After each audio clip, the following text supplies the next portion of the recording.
자, 안녕하세요 여러분들, 반갑습니다.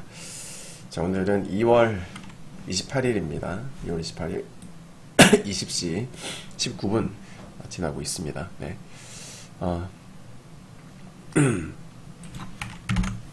마지막 거래일이네요. 그러고 보니까.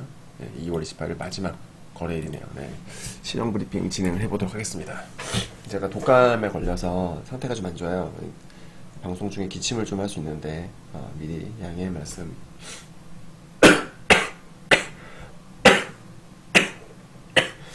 미리 양해 말씀드립니다. 자, 오늘 미장 박살나고 국장도 드디어 급락을 했죠. 네, 그동안 사실 제가 계속 국장 과열이다 과열이다, 지금 매수할 때가 아니다, 그래서 인버스, 재미없는 인버스, 인버스는 지수가 급락해야 재밌는데 계속 인버스 들이면서 재미없었잖아요. 그죠? 지수가 그렇게 크게 급등도 아니고 계속 옆으로 횡보를 했으니까 지금 추가 매수하다가 결국 드디어 오늘에서의 결실을 얻었어요. 인버스 오늘 차익 실현했고, 이미 뭐 보유 종목들도 거의 없는 상태라서 지수 하락했다는 데미지도 거의 없었고, 네, 오히려 인버스로 수익이 났다. 그죠? 아주 기분이 좋았습니다. 역시 제 예상대로 지수는 빠졌다. 그죠? 방향성. 네, 그동안 지수가, 국장이 작년에 글로벌 꼴등이었고, 꼴등을 찍었다 보니까, 그러니까 찐바닥을 찍었다 보니까 어떻게 돼요? 강하게 반등이 나왔던 거예요. 네, 그리고 글로벌 1등으로 달리던 미국이 올해 들어서 수익률이 제일 안 좋죠. 그죠? 네, 미국이 꼴등입니다. 작년에 1등이었던 미국이 지금 꼴등이고요. 유럽이 1등이에요. 유럽 1등이고 우리나라도 지금 10위권 내에 들고 있어요. 네. 자, 아무튼 한방에 한 2주일 동안 국장이 2주일 동안 올랐던 거를 한방에 그냥 다 박살 내버렸어요. 보세요. 네. 2주 동안 올랐던 거를 하루 만에 그냥 다 꺾어버렸죠. 이게 바로 숏이죠. 예. 자, 국내 증시 수급 보겠습니다. 사실 그동안에도 계속 매도가 있었어요. 보시면 주가가 과열권에서도 보면은 외국인들이 꾸준하게 이미 매도를 정립하고 있었어요. 계속 매도하고 있다가 오늘 결정적으로 던져버린 거죠. 근데 그동안에 지수가 안 빠지니까 누가 샀어요? 개인들. 야, 지수 안 빠지네. 미국이 4일 연속으로 빠질 때 4일 동안 빠졌잖아요, 미국이. 어제까지 5일 연속 빠진 건데, 그동안에도 국장이 잘 버티니까, 야, 씨, 미국 국장 너무 강하다. 최고다. 국장 최고야. 국장 만세.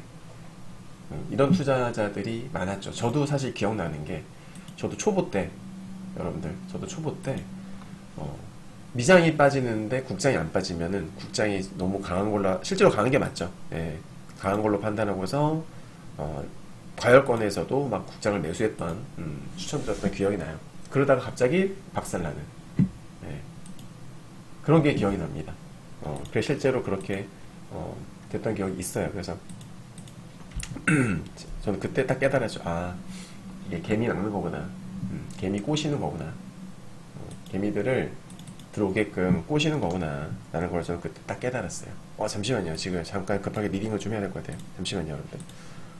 지금 롱을 잡아야 될 것 같은데, 지금 롱인데 분위기가 지금 몇 분이야? 22분? 롱으로 가는 것 같다 지금. 분위기 좋아지네. 좋아지네.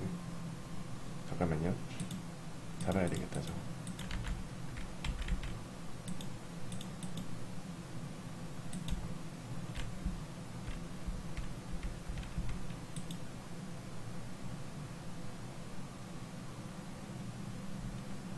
과열?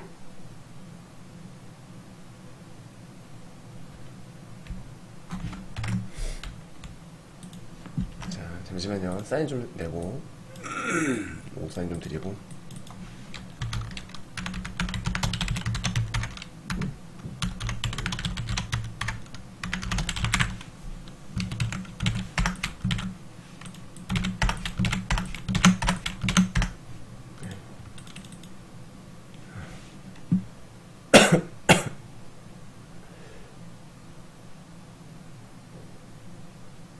지금 매수 사인 하나 냈어요.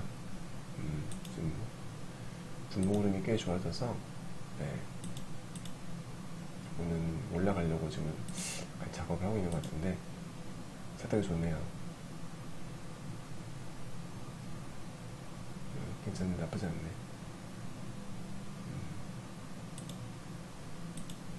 이쁘다. 크게만 밀리면 이 흐름을 유지해주면 영원할 것 같아. 네, 사인 됐고 롱사인 했었고요. 자, 보겠습니다. 그래서 수급은 이미 매도를 계속 하고 있었다. 개인들이 많이 받았죠. 코스닥도 마찬가지예요. 주가가 고점에서 안 빠지고 있으니까 외국인들과 기관들 그동안 열심히 팔았는데 개인들만 계속 산 거예요. 그러니까 이게 개인들한테 물량을 떠넘긴 거다. 그죠? 네. 과열? 최근 과열권에서 보세요. 외국인들 열심히 팔지 않습니까? 그죠, 여러분들? 외국인들이 과열권에서 왜 열심히 팔았어요. 개인들이 열심히 받고 코스닥도 마찬가지. 네. 코스닥도 마찬가지.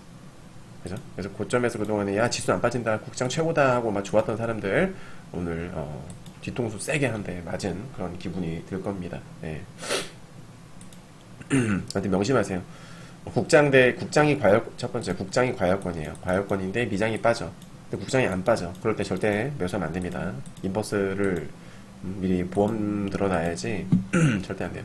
자, 기술적 분석입니다. 적중했죠. 제가 분명히 지난주에도 이번 주 월요일에도 자, 여기서 적어놨어요. 미증시가 큰 폭으로 조정받았음에도 불구하고 국장 선방. 하지만 분봉 계단식 하락파도 나올 수 있다. 미증시 추가 하락 가능성이 높다고 보기 때문에 국장 쇼크 유지한다. 월요일에 말씀을 드렸고 결국 급락을 해서 적중을 했습니다. 네.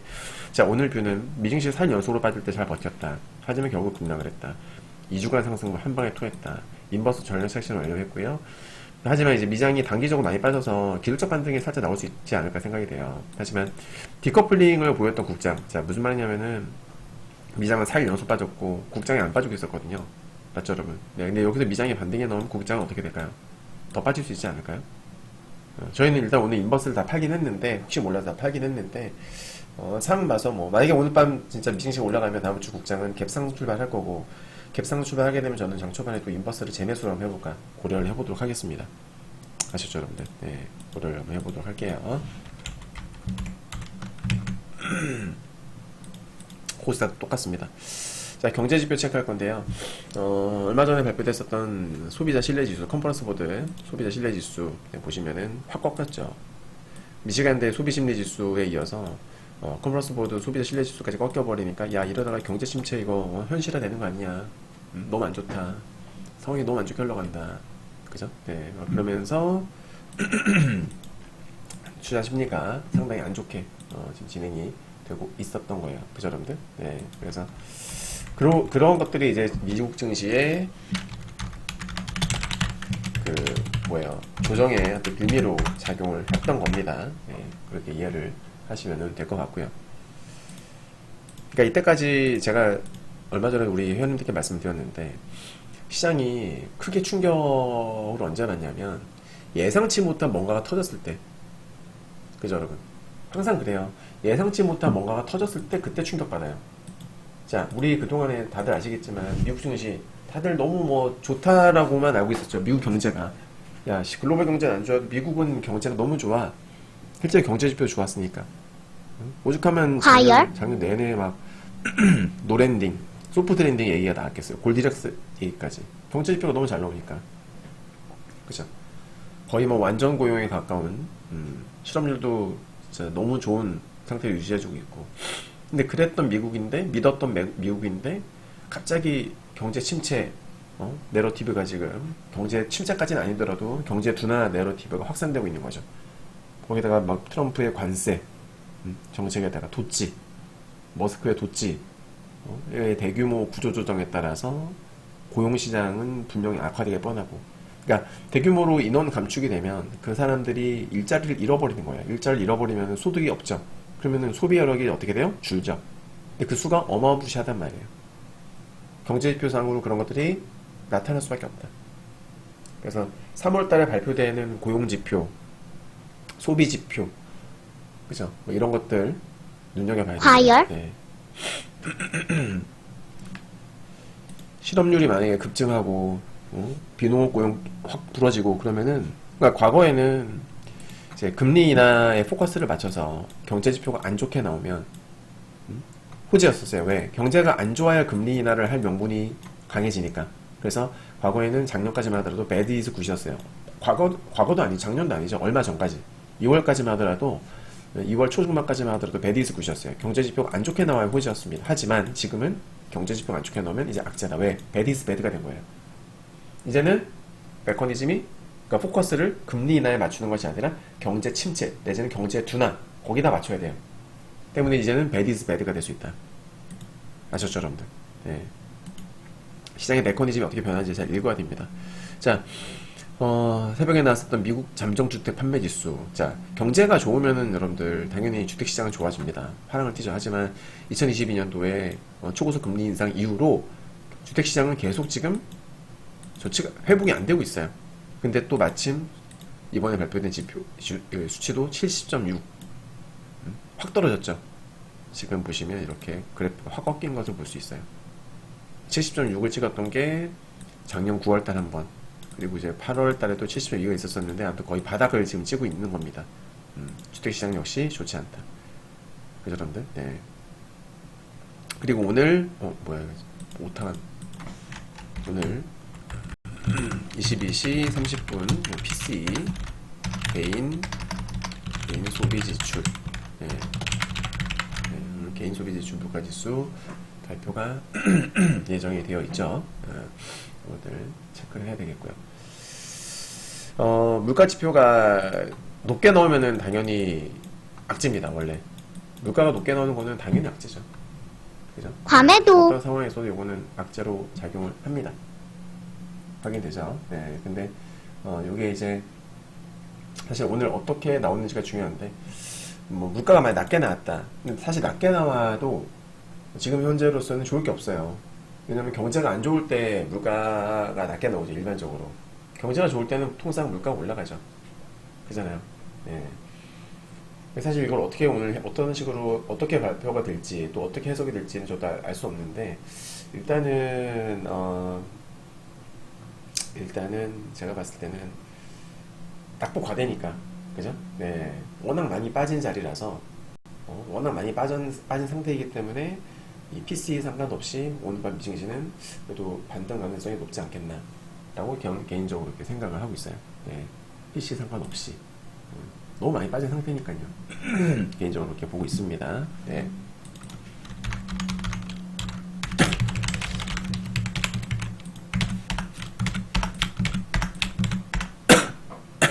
자, 아무튼 뭐 중요한 지표입니다.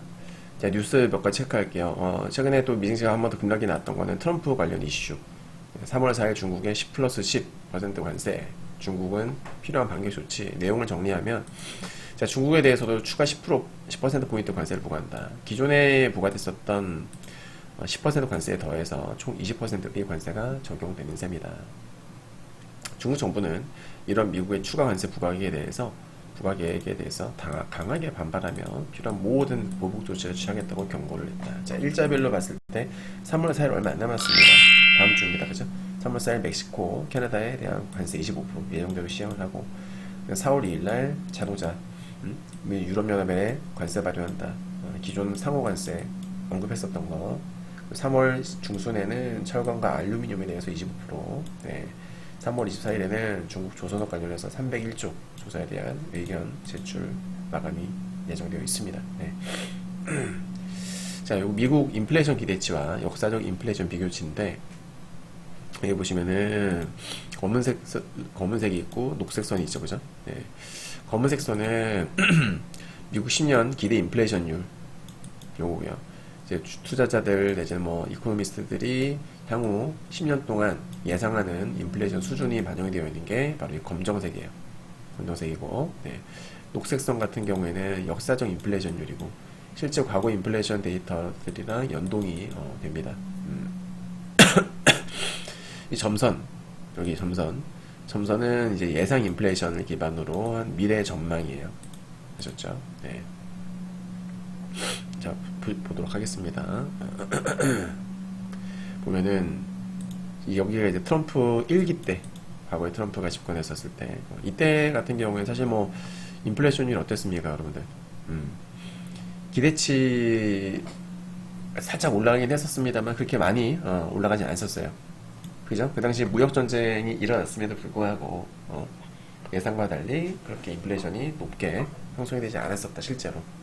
그리고 이제 코로나 팬데믹 이후에 엄청난 유동성 효과로 인해 가지고 증시도 올라가고 사람들 돈도 많이 벌고 그러다 보니까 이제 인플레이션 기대치가 확확 올라가죠. 그죠? 그래서 한동안 정책이 있었다가 조금 완화되나 싶더니만은 작년 말부터 트럼프 이제 취임 전후부터 해가지고 다시 기대치가 쭉쭉쭉 올라가는 모습이에요. 자, 물가가 안정되기는커녕 이제는 만약에 올라가기 시작한다. 그러면은 페드 입장에서는 진짜 되게 어려울 거예요. 물가가 진짜 올라가는 게 현실화된다. 그러면 금리 인상 카드를 꺼내야 돼요. 그죠? 물가가 올라가는데 금리 인하를 할 수가 없거든요. 근데 지금 경제가 만약에 둔화되면 경제가 둔화되고 있는데 금리 인하 할 수 있어요? 금리 인상 할 수 있어요? 못하죠. 경제가 둔화되면 금리 인하예요. 그죠? 금리 인하 카드. 맞죠? 경제가 둔화되면 금리 인하 카드인데 물가가 계속 올라가면은 금리 인상을 써야 되거든. 그러니까 페드 입장에서는 진짜 머리가 터질 거예요.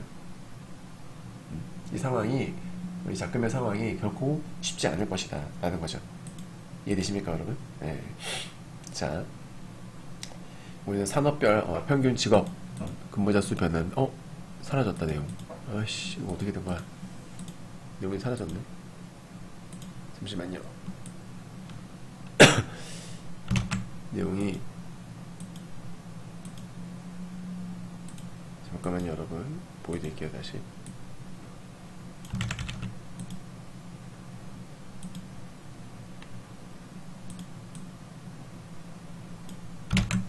네. 뭐야 이거 아니 잠시만요.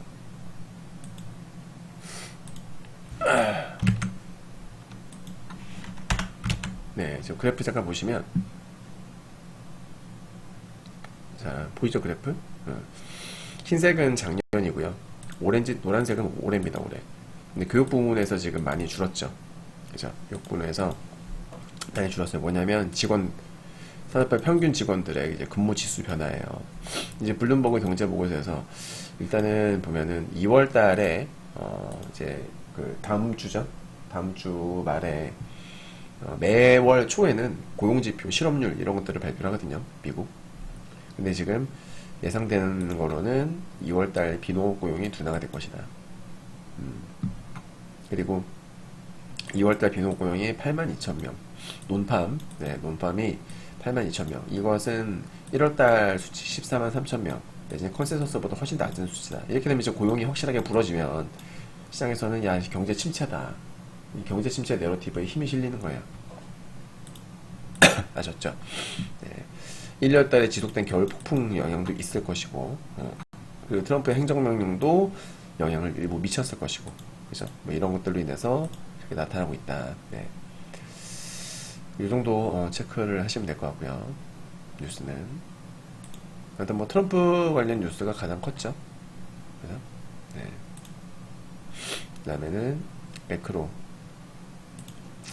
자, 프레디맥의 멀티패밀리, 그러니까 다세대 주택, 모기지 대출 심각한 연체율 데이터를 나타내는 그래프인데 화면 보시면 어떻습니까? 과거에 2008년도 금융위기 때 확 올라가죠. 코로나 팬데믹 때 확 올라가죠. 그리고 2022년 이후로도 계속 올라가고 있어요. 전고점 돌파입니다. 이미. 연체율은 계속 올라가고 있는 거예요. 그럼 네. 경제 상황이 좋으면 연체를 하겠습니까? 그죠? 제가 이거 예전부터 우리 유럽 대변인들께 계속 말씀드렸던 건데 미국이 겉으로 볼 때는 경기가 좋아 보이지만 고금리가 오랫동안 지속되면서 실제로 많은 자영업자, 그러니까 대기업들은 좋아요. 근데 중소기업들은 어렵고 개인들, 서민들, 자영업자들은 상당히 어려운 상황이다. 제가 계속 말씀드렸던 부분이거든요. 근데 이렇게 연체율만 봐도 알 수 있잖아요. 그죠? 다세대 주택, 모기지 대출에서 90일 이상 연체된 비율인데 그러니까 그만큼 사람들이 좀 많이 어려워하고 있다 그 말입니다. 자, 연체율이 증가하면 부실 대출 늘어나고 이는 금융시장과 부동산 시장의 불안정을 초래할 수 있다. 근데 이때까지 증시는 이런 거 무시하고 계속 올랐잖아요. 금리나 기대감으로, 그죠? 예. 그러니까 솔직히 돈이 끌어올린 거죠, 돈이. 고평가된 거예요, 지금. 그리고 과거에 보면 말씀드렸던 대로 금융위기 때 연체율 상승. 12, 19년도에는 안정적인 수준. 팬데믹 때 급증. 그리고 지금 금리 급증하고 나서 연체율 다시 증가. 최고 수준. 네. 과거 평균보다 훨씬 더 높은 수준입니다. 이게. 그죠? 전체율 급증은 당연히 경기 침체의 시도일 수 있다. 아이러니하게도 이때는 증시도 급락을 했어요. 근데 이때는 증시가 최고점이거든. 무섭죠, 왠지. 그죠? 잘 봐요. 이때도 연체율 급증과 함께 증시 급락. 코로나 때도 연체율 급증과 함께 증시 급락. 지금은 연체율 급증하고 신고가인데 증시는 최고점이야. 이제 조금 빠지고 있는 거죠, 이제. 그죠? 뭔가 조금 이상하지 않아요? 여러분? 엄청나게 뭔가 무서운 뭔가가 기다리고 있는 것 같은 느낌 들지 않습니까? 자, 10년물 국채금리 살펴보겠습니다. 자, 국채금리 살펴보겠습니다. 자, 국채금리는 지금 계속 빠지고 있죠. 국채금리가 하락을 한다는 것은 여러분들, 자, 금리 하락은 곧 가격이 올라갔다는 소리예요. 가격. 그럼 반비례 관계 있으니까. 가격이 왜 올라가요? 수요가 몰리니까 가격이 올라가. 장기물, 10년물, 장기물에 대한 수요가 올라간다. 자, 장기물. 이 채권은, 미국채는 안전자산입니다. 미래에 대해서 불안함을 느끼는 투자자들이, 미래 경제에 대해서 불안함을 느끼는 투자자들이 지금 국채로 몰리고 있다. 이 말이에요. 알겠죠? 국채로 몰린다. 돈이 국채로 들어간다. 그럼 돈이 어디서 빠져나와요? 위험자산인 주식에서 빠져나와서 국채로 몰리고 있다. 이렇게 해석이 가능하겠죠. 오케이? 그죠? 이렇게 해석이 가능하죠. 네. 국채로 몰리고 있다. 돈이. 그겁니다. 그래서, 그러니까 지금 경제 상황에 대해서 불안함을 느끼는 투자자들이 좀 늘어나고 있다는 소리고, 네. 이 국채금리 하락을 결코, 그러니까 원래는 일반적으로는 금리 하락은 주식시장 입장에서 호재죠. 일반적으로는. 통상적으로 호재가 맞아요. 하지만 지금 상황이 만약에 이걸 호재로만 볼 수 있는 그런 상황이 아니다 이 말입니다. 그렇죠? 작년 같았으면은 금리 인하에 대한 기대감이 한참 있었을 때 국채금리 빠지면 다행이다 했었었지. 그죠? 왜냐면 지금은 아까도 말씀드렸다시피 이 경제 흐름 매크로의 메커니즘이 바뀐 거예요. 오케이? 네. 자, N달러 제가 계속 강조드렸던 N달러. 제가 N달러 위험하다 말씀드렸던 게 이때예요. N달러가 계속 빠져진다는 거는 엔화가 올라가고 달러가 떨어진다는 거예요. 엔화의 가치가 올라간다는 것은, 자, 마이너스 금리였던 엔화, 일본에서 엔화 마이너스 금리 때 엔화를 빌려서 달러로 환전을 해. 달러를 환전해가지고 미국 부동산도 사고, 미국 주식도 사고, 미국 국채도 사고, 여기저기 다방면 투자를 했겠죠. 그죠? 어쨌거나 마이너스 금리였었으니까. 근데 이제 이 엔화가 금리가 서서히 올라가고 있잖아요. 그죠? 이자를 내야 돼요. 이자를 내야 됩니다. 그럼 어떻게 되겠어요? 기본적으로 지금 그러니까 싼 엔화를 빌려서 고금리의 달러를 갖다가 환전해가지고 이것저것 투자를 했는데 최근에 달러는 계속 떨어지고 있고, 달러도 미국 경제에 대한 불확실성이 높아지면은 달러 가치도 떨어집니다.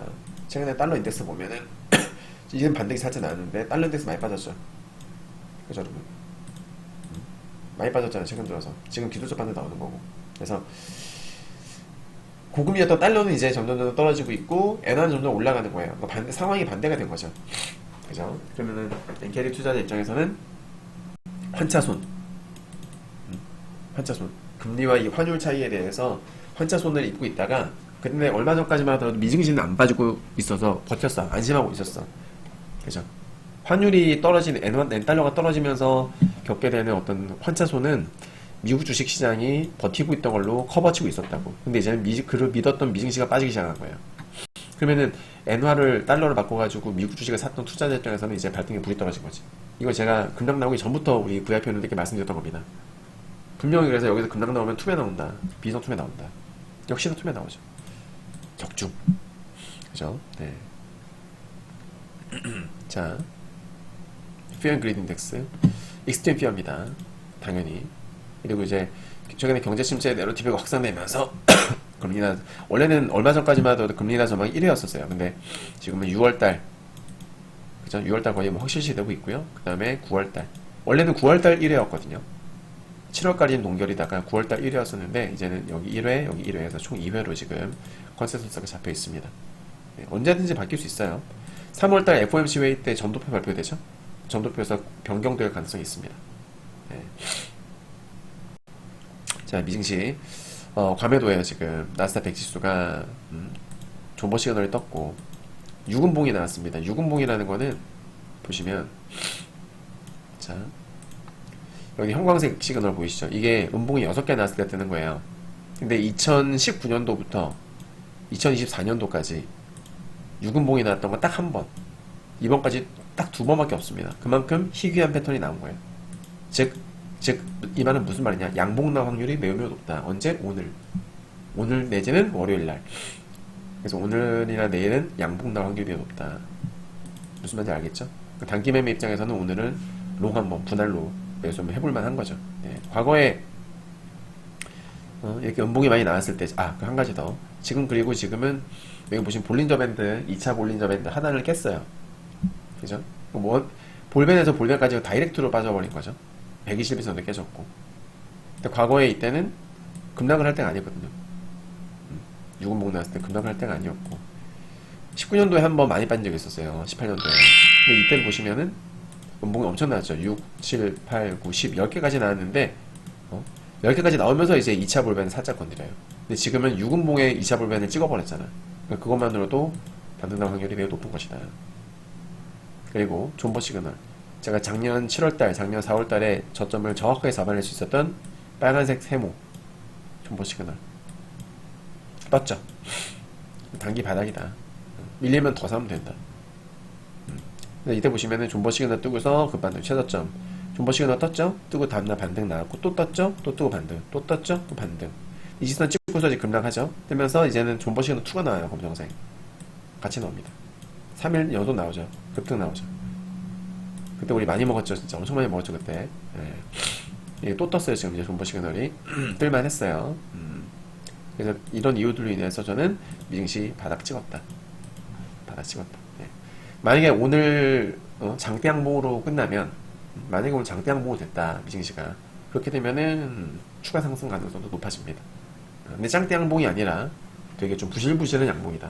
윗꼬리가 달리고 반등이 나오긴 나왔는데 그러니까 이런 식의, 예를 들어서 반등 나온, 그러니까 연속 음봉을 탈출을 해.